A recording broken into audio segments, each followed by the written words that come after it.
अचानक से एक डोर मेरे सामने आई है। बहुत मतलब मुझे फ़ील हुआ कि कुछ इस तरह जाल नहीं आता वैसे कुछ आया, तो मैंने हाथ से उसको ब्लॉक किया है, लेकिन वो नहीं कर सका मैं शायद ब्लॉक बहुत ज़्यादा। मेरा हाथ कटा, ये फिंगर कटी, ये अंगूठा कटा, क्योंकि मेरा बेटा आगे बैठा हुआ था। तो मैंने यहाँ से डोर ब्लॉक की हुई थी, बट अनफॉर्चुनेटली वो उसके यहाँ पे लग गई और मैं बहुत मुश्किल में था। मैंने बाइक रोकी जैसे तैसे करके, लेकिन वो डोर टूटी नहीं थी, वो टूट नहीं पाई और वो मूसा के गले पे अच्छी खांसी लगी। मुझे फ़ील हो गया था उसको देखते ही कि अब बहुत ज़्यादा लगी है इसके। जिस वक्त ये वाक़या हुआ ना, मैंने हार मान ली थी ऑन द स्पॉट। मैं हार मान चुका था उस जगह पे।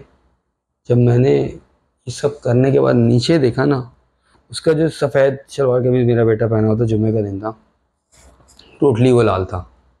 मेरा बेटा रो नहीं रहा था।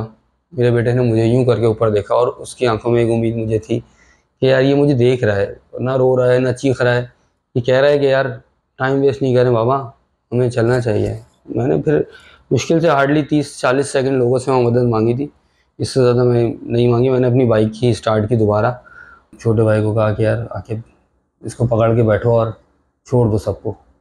वो बस पीछे से बैठा, पीछे मेरी बेटी भी बैठी हुई है, मैं आगे बैठा हूँ, और उसने ऐसा ऐसा पकड़ा। यार एक दो सिग्नल क्रॉस करने के बाद फिदाई मेडिकल सेंटर है कॉर्नर पे, हम आ गए। उन्होंने फ़ौरन जैसे ही अंदर लेके गए, उन्होंने कहा कि नहीं, एम्बुलेंस रेडी करो और लेके चलो। बस उन्होंने बेचारों ने फ़ौरन एम्बुलेंस में डाला। मैं उस वक्त अपने सेंसेस में नहीं था, तो मेरी बेटी और मेरा भाई जो है वो उतरे और एम्बुलेंस में बैठ गए। मैं स्टिल बाइक पे ही रह गया। जब मैं फिदाई मेडिकल सेंटर से निकला था ना, तो एम्बुलेंस के ड्राइवर के साथ एडिशनली उन्होंने एक बंदा जो है ना, अपना जो कंपाउंडर होता है या कोई स्टाफ था या कुछ, वो उन्होंने एडिशनली ना उस एम्बुलेंस में डाल दिया था। मतलब वो साथ गया है मेरे बेटे के। तो वो बंदा पीछे ना मेरे बेटे मूसा को ऐसे पकड़ के बैठ गया था इस तरीके से, जिसकी वजह से उसका ब्लड लॉस जो था ना वो थोड़ा कम हो गया। और वो एम्बुलेंस का ड्राइवर बकौल उसके वो 9 मिनट में आयशा मंजिल से ट्रामा सेंटर एम्बुलेंस लेके पहुंचा है। ट्रामा सेंटर ढूंढ ढांड के खैर बस वहाँ पहुँचा हूँ। 6 फ्लोर पे उसके मेरी बेटी खड़ी थी, मेरा भाई खड़ा था और वो रो रहे थे। वहाँ पे पुलिस वाले के जब मैं गया हूँ तो उसने मुझे बताया कि भाई आपका पेशेंट जब आया था, तो मैं इसको लेके ऊपर भागा। और जब मैं ऊपर भागा हूँ तो वहाँ पे अफ्तार का टाइम था और तमाम डॉक्टर्स एक जगह जमा थे ओटी की और अफ्तार कर रहे थे। तो मैंने उनसे कहा कि यार प्लीज़ हम अफ्तार बाद में कर लेंगे, इस बच्चे को देखते हैं, किसी का बच्चा है। तो उन लोगों ने मेरी बात को अंडरस्टैंड किया और वो सब ने एक एक खजूर अपने हाथ में उठाई और उसको ओडी के अंदर ले गए। तो 3 घंटे बाद शायद उन्होंने उसको वहाँ शिफ्ट किया है आईसीयू में, वेंट के ऊपर। बस फिर वहाँ पे 2 दिन हम, Friday night, Saturday night. Saturday खैर मैं यहाँ आगा खान आया था, यहाँ पे बेड स्पेस नहीं था, मैंने मालूम किया, अब लिखवा के गया था उनको। ट्रामा की बहुत बेहतरीन, बहुत अच्छी, जो कि देखें फ़र्स्ट एड उन्होंने दिया ना, मैं कहता हूँ शायद मैं किसी प्राइवेट हॉस्पिटल जाता तो इतना अच्छा ना दे पाता। हाँ, आफ्टर जो मेडिकल की ट्रीटमेंट है उनका शायद वो थोड़ा स्लो था। जो वार्ड था उसी में पीड्स भी थे, उसी में एडल्ट्स भी हैं। तो ऑब्वियसली वहाँ से जर्म्स जो है ना इस कंडीशन में बच्चों को लगते हैं। बस कॉल आई आगा खान से, उन्होंने कॉल पिक की, उन्होंने कहा बेड स्पेस है, आप आ जाएँ। हमने कुछ भी नहीं करा, हमने अपनी गाड़ी में बैठे बैठे ही अमन की एम्बुलेंस को अलाइन किया। हमने वहाँ से निकलते हुए इस पीट्स की आईसीयू की टीम को इन्फॉर्म किया। हमने इन्फॉर्म किया, they welcome us at emergency counter. और इन्होंने वहाँ, ये ऑलरेडी पहले से मौजूद थे और बच्चे को वेलकम करने के साथ ईआर में लेके गए खुद अपनी उसमें। और वहाँ पे उसके अल्हम्दुलिल्लाह सारे टेस्ट ऑन द स्पॉट उन्होंने जो चीज़ें थी वो की। इवन के जो निडल्स तक लगी हुई थी ना वो भी इन्होंने चेंज की।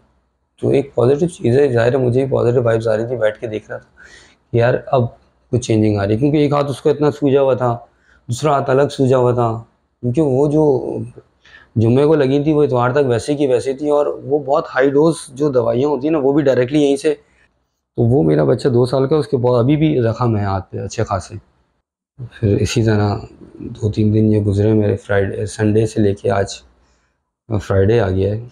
मतलब ये कि पॉजिटिविटी मुझे बताते रहे कि पॉजिटिव है अल्हम्दुलिल्लाह, लेकिन मुझे नेगेटिविटी भी बताते रहे कि देखें ये भी हो सकता है, आप परेशान ना हो। मतलब हर वक्त कोई ना कोई जो है ना वो मेरे बेटे मूसा के साथ कोई ना कोई हर वक्त खड़ा रहता था। मैंने अपनी लाइफ में कभी नहीं देखी। हाँ, सुना ज़रूर था लाहौर में, यहाँ वहाँ, ना कराची में मैंने सुना था इससे पहले कभी बाखुदा, और ना मैंने देखा था। मैंने ज़िंदगी में देखा भी ना तो अपने बेटे के साथ देखा। मुझे नहीं पता था कि ये इतना ख़तरनाक होता है, खुदा की कसम मुझे नहीं पता था।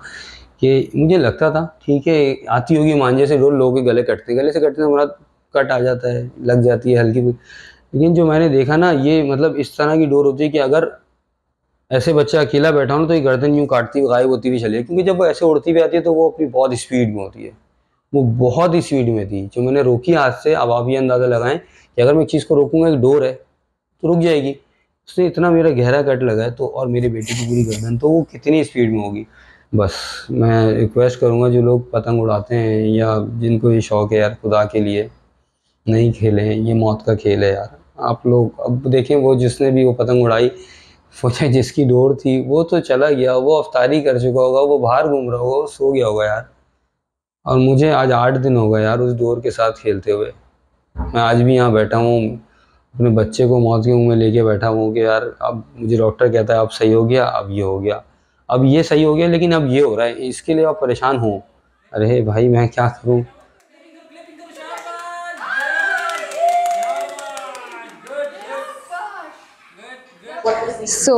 हमारी एक सांस की नाली जो अल्लाह ताला ने बनाई है, उसके आगे कुछ पट्टे रखे हैं उनको प्रोटेक्ट करने के लिए, सेफ रखने के लिए। जो मूसा की इंजरी है, उन्होंने सारे पट्टों को डैमेज कर दिया है। जिस दिन मूसा हमारे पास आए, हम सबसे पहले ये डर रहे थे कि सांस की नाली को तो नहीं डैमेज हो गया, क्योंकि उसमें डर यही होगा अगर सांस की नाली डैमेज हो जाएगी तो फिर बच्चे को सांस लेने में भी मुश्किल होगी, बोलने भी में मुश्किल होगी, और बाकी सारी चीज़ें तकलीफ़ में रहेंगी उसकी। तो हम लोगों ने इसलिए अपनी ईएनटी की टीम से भी बात की और उन्होंने कहा कि नहीं, अभी सिर्फ ऊपर के पट्टे ही हैं जिनको डैमेज हुआ है और जिसको हम लोगों ने रिपेयर कर दिया है। आहिस्ता आहिस्ता जब ये वुंड हील हो जाएगा तो इनकी सांस की नाली में ये तकलीफ़ कोई होनी नहीं चाहिए और नहीं होगी। इस वजह से हम लोग अब जब इनको एक्सट्यूबेट करके देखना भी चाह रहे थे, और अब जब मूसा ने बोलना भी शुरू किया है, तो थोड़ी सी वहाँ पे सोजिश होने की वजह से और सूजन होने की वजह से इसकी आवाज़ नॉर्मल आवाज़ नहीं है, थोड़ी सोजिश वाली आवाज़ है। लेकिन अब आहिस्ता आहिस्ता इंशाल्लाह रिकवरी की तरफ जाएंगे। हम नेबुलाइज कर रहे हैं, वो रेस्पिरेटरी केयर जो हमारी होती है वो कंटिन्यू करेंगे, तो होपफुली जो लाइफ थ्रेटनिंग चीज़ थी जिससे ज़िंदगी बच्चे की जा सकती थी वो चीज़ नहीं है, बच्चा उससे निकल आया है। बाकी अब रिकवरी की तरफ आहिस्ता आहिस्ता जाएगा। हमने वेंटिलेटर के ऊपर ही रिसीव किया था when we approve the summary. So when he came, he was on ventilator support. So firstly what we did was we optimized the ventilator support and we make sure कि जो चीज़ थोड़ी सी gap था जो नहीं optimise हो पा रहा था उसको हमने करेक्ट किया। रीनल सपोर्ट के लिए हमने उसको जो है वो रीनल सपोर्ट की मेडिकेशन स्टार्ट की। But as we know he had that injury. Due to that injury, he had not only the ventilator associated pneumonia, but also he developed a aspiration pneumonia because there was a cut, so there was a chances to aspirate the feed. So जिसमें हमें 2-3 दफ़ा in a night time we had this he developed severe spasm जिसको हमें manage करना था, जिसकी वजह से हम जो वेंटिलेटर थोड़ा सा कम करना स्टार्ट करते, फिर हम दोबारा से हाई पे चल रहे थे, जिसकी वजह से इसका कोर्स ऑफ इलनेस थोड़ा सा प्रोलॉन्ग हुआ। बट अल्हम्दुलिल्लाह उसके बाद yesterday only we have extubated him successfully with the consult of our ENT team on our board. They came, they examined the internal of the airway and alhamdulillah everything was fine. And currently मूसा हमारे पास अभी extubated ही है, high flow support के ऊपर है, and we are hoping कि इंशाल्लाह in the upcoming 1 to 2 days he will be fine enough to step down in the ward and then home within upcoming more days.